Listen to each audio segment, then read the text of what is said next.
And we're back. Thanks for sticking around here on TW23 Sports. So far, we've highlighted some individuals that have been tearing it up in their respective sports and also discussed a little bit of basketball with some recent transfers and recruits. That's absolutely right, Tom. But let's take a look at two main events for spring sports. We have softball and baseball, both doing very different in terms of how successful they are. Exactly right. First, we have softball, who's won 5 games in a row, including 2 series sweeps.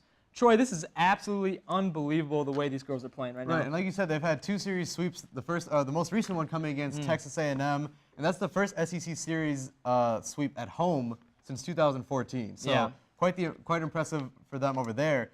They jumped ahead in the SEC rankings. Now they're up to 7th, and this weekend they're heading to Mississippi, taking on Mississippi State. Yep, exactly right. They're 3rd in hits and 3rd in home runs.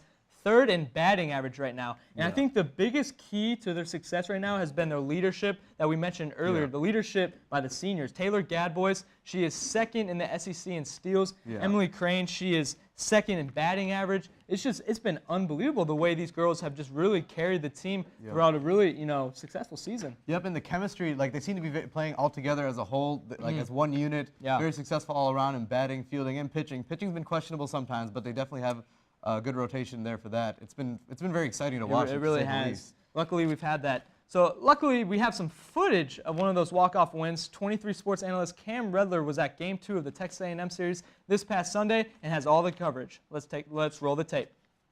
Following a 7-6 extra inning victory, Missouri Tigers softball is back at it again against the Texas A&M Aggies. Paige Lowry pitched 8 innings yesterday, so it will be Daniel Baumgartner's turn for the Tigers, who are looking to win their 2nd straight series. Baumgartner was dominant through 6 innings, and the Tigers took a 1-0 lead to the top of the 7th. That is until Kristen Cuyos stepped to the plate. Cuyos hit 2 home runs in the previous matchup, and with the runner on second, would deliver again, driving her in to tie and prolong the game. Coach Aaron Earlywine would call on Paige Lowry, fresh off her 161-pitch, 8-inning win the day before to escape the mess. Lowry would deliver, forcing a ground out to send the game to the bottom of the 7th tied. The Tigers would force the bases loaded with only 1 out, similar to the game the day before. In fact, let's take a look. Amanda Sanchez drove the ball to left field for the winning run yesterday, but this time around it was birthday girl Chloe Rathburn's turn at the dish. Rathburn would hit a slow grounder to short, who would come home looking for the force. A super close play, but ruled safe. Runner Emily Crane beat it out. Rathburn got the winning RBI on her birthday. A&M's coach Joe Evans wasn't at all happy. Take a look for yourself. A bang-bang play that could have been called either way, but this time goes in the Tigers' favor. The Tigers won 2-1 as Baumgartner struck out a season-high 6 batters, and Lowry got her 2nd win in 2 days. With the win, the Tigers jumped the Aggies in the SEC standings. They will look to close out the series with the sweep Monday night as Cheyenne Baxter takes the mound. From University Field, Cameron Redler, 23 Sports. Fantastic game by the Tigers. They went on to sweep the series. 6 series sweeps on the season. It's incredible. Yep, and while the ladies have been on fire this week and on the season as a whole, the men have not. This week losing 7 of their last 8 games, getting beat by an average of 7 runs in those 7 losses. It's been really hard to watch, Tom. It really has been hard to watch. Coming into this year was a lot of high hopes, being ranked 15th in the country. Right now, they're last in the SEC. They're batting .251 as a team. I think one of the big things that stood out to me was in Game 2 of their South Carolina game when Tanner Houck was on the mound. Going into South Carolina, they're 25-1 at home. They're practically unbeatable. Tanner Houck goes in there, pitches 6 strong innings, only gives up 2 earned runs, 5 strikeouts, and they still lose.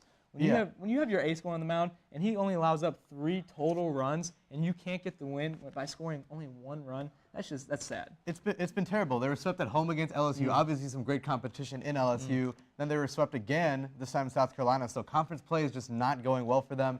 Like you said, Tanner Houck's been pitching phenomenally as a whole, especially in that series though.